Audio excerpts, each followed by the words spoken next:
છે ત્યારે dynamic personality ધરાવતા આપણા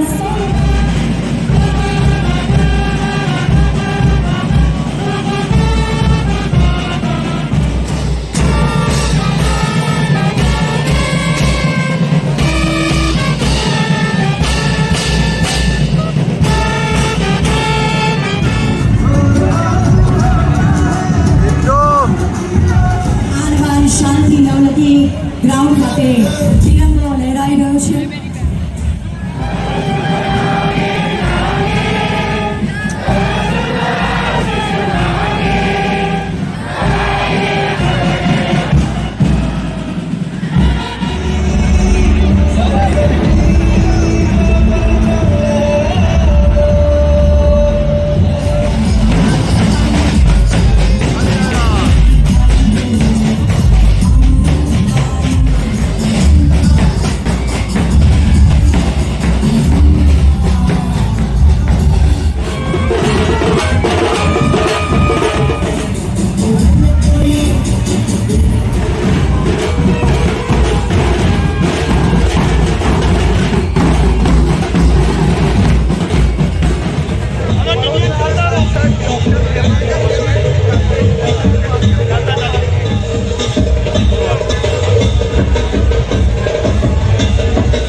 ચોક્કસ ઉત્સાહ છે.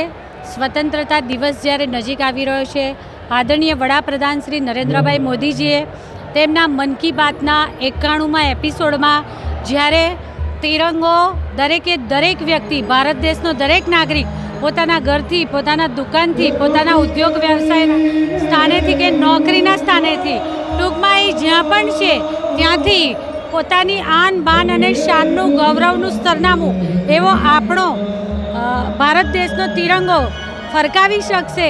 અને એના માટે એમને જ્યારે એ મન કી બાતના એપિસોડમાં જણાવ્યું ત્યારે ખરા અર્થમાં સમગ્ર દેશના પ્રત્યેક નાગરિક પોતાના મનથી ઝૂમી ઉઠ્યા હતા.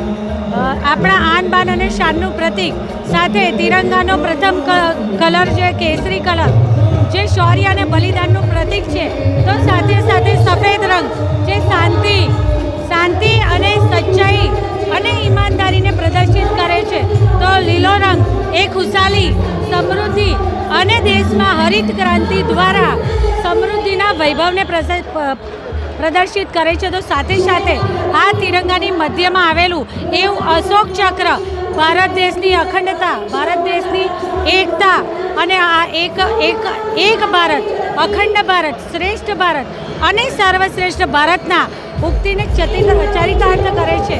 હું આ સ્વતંત્રતા દિવસના અગ્રિમ ઉજવણી રૂપે આજે 12મી તારીખના રોજ 12મી ઓગસ્ટે વડોદરા શહેરમાં તિરંગા યાત્રાનું આયોજન કર્યું છે. એ બદલ સૌને શુભેચ્છાઓ પાઠવું છું. અને આપણે જોઈ શકીએ છીએ કે સમગ્ર શહેર દેશભક્તિના રંગે રંગાઈ અને અહીં નવલખી ગ્રાઉન્ડ ખાતે ઉપસ્થિત થયું છે. હું સૌને ખૂબ ખૂબ શુભેચ્છાઓ પાઠવું છું.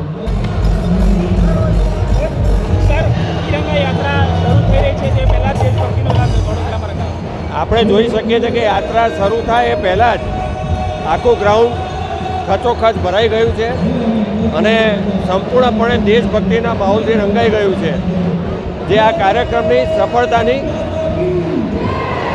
પુરાવો આપે છે, પ્રમાણ આપે છે. અને એના માટે હું સમગ્ર વડોદરા જિલ્લા અને શહેરના નાગરિકોને અભિનંદન પાઠવું છું. બસ આ જ દેશભક્તિ અને દેશભક્તિનો માહોલ સદા કાયમ રહે તેવી મારી શુભેચ્છા છે અને પ્રાર્થના છે. વડોદરા શહેર ખાતે હર ઘર તિરંગા કાર્યક્રમના ભાગરૂપે તિરંગા યાત્રાનું આયોજન કરેલ છે. તમે જોઈ શકશો એક ઉમંગભરી માહોલ, જે તિરંગા આપણા રાષ્ટ્રપ્રેમનું અને દાયકો સુધી સ્વતંત્ર સેનાઓના સેવા અને બલિદાનનું એક પ્રતીક રૂપ છે. આપણે આ સ્પિરિટ ઓફ ફ્રીડમ અને કોન્સ્ટિટ્યુશન વેલ્યુઝને પ્રેરણા આપે છે. તો હું માનું છું કે આજના કાર્યક્રમ સમગ્ર શહેરમાં અને આખા દેશમાં પણ એક સંદેશ આપે કે ભારતની નવનિર્માણની કામગીરીમાં આપણે બધા જોડાઈ જઈએ. આભાર. અત્યારે 3 જ કલર દેખાય છે, ટ્રાઈ કલર જ દેખાય છે, બીજું જેવું દેખાતું નથી. ફૂલ જોશ છે, ઉત્સાહ છે અને આપણે તિરંગા યાત્રા નીકળવા માટે દરેક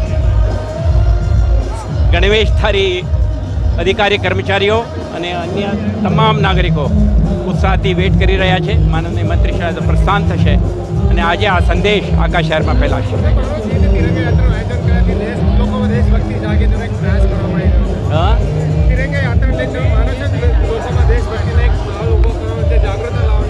દેશભક્તિને ભાવ સાથે જે આપણા સ્પિરિટ ઓફ ઇન્ડિપેન્ડન્સ અને કોન્સ્ટિટ્યુશનલ વેલ્યુઝ આ સ્પ્રેડ કરવા માટે પણ અતિ મહત્ત્વનું ભૂમિકા બજાવશે. અને મને વિશ્વાસ છે કે આખા તમામ નાગરિકો ન્યૂ ઇન્ડિયાના નિર્માણમાં પોતાના ભૂમિકા બજાવશે. આભાર. દેશના લોકપ્રિય પ્રધાનમંત્રી આદરણીય શ્રી નરેન્દ્રભાઈ મોદીજીના આહ્વાન પર કાશ્મીરથી લઈને કન્યાકુમારી સુધી દેશના કરોડો દેશવાસીઓ સાથે મળીને હર ઘર તિરંગા અભિયાનને આગળ વધારી રહ્યો છે. ત્યારે ગુજરાતમાં હમણાં સુધીના બધા જ રેકોર્ડો ગુજરાતની જનતાએ સાથે મળીને એક પછી એક રેકોર્ડો તોડતા જાય છે. 2 દિવસ અગાઉ એટલે કે પરમ દિવસે રાજકોટમાં યોજાયેલી તિરંગા યાત્રામાં આજ સુધી રાજકોટની સૌથી મોટી તિરંગા યાત્રા, હજારોની જનસંખ્યા તિરંગા યાત્રામાં જોડાઈ અને ખૂબ મોટી જનસંખ્યા આ યાત્રાને નિહાળવા માટે અને દેશના શહીદોને નમન કરવા માટે રાજકોટના રસ્તાઓ પર ઉતરી ગઈ. કાલે સુરતમાં આજ સુધીની સૌથી મોટી ઐતિહાસિક તિરંગા યાત્રા નિકાલવાનો શ્રેય ગુજરાતના લોકોને મળે છે. આજે વડોદરામાં આજ સુધીની વડોદરાની સૌથી મોટી તિરંગા યાત્રા નિકાલવામાં આવી.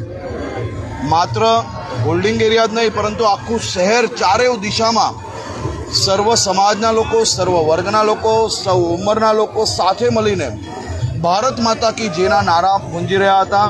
તિરંગા ચારેય તરફ લહેરાઈ રહ્યા હતા. દેશભક્તિના રંગમાં આજે આખું વડોદરા જાણે કે રંગાઈ ચૂક્યું છે.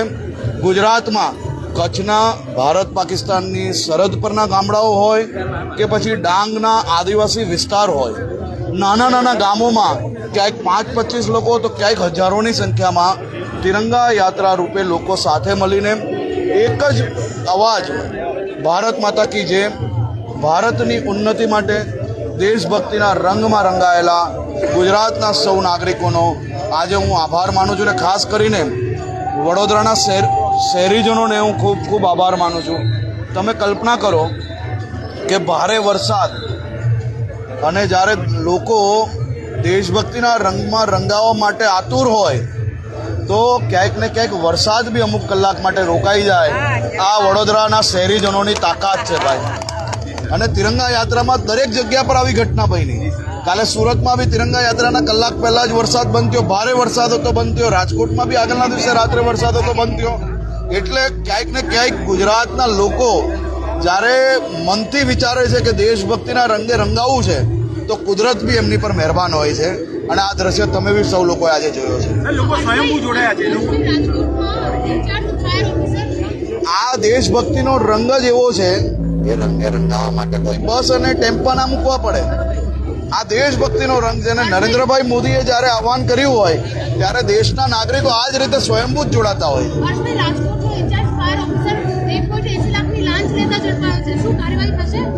દેશભક્તિના રંગે જ્યારે આખું વડોદરા આજે રંગાયેલું હોય, હું આજે તિરંગા યાત્રા માટે ખાસ વાત કરવા આવ્યો છું. આ બાબતની જાણકારી હું પોલીસ કમિશનર અને એસીબીના માધ્યમથી આપ સૌ લોકોને જરૂરથી આપવાની સૂચના આપીશ. Thank you sir.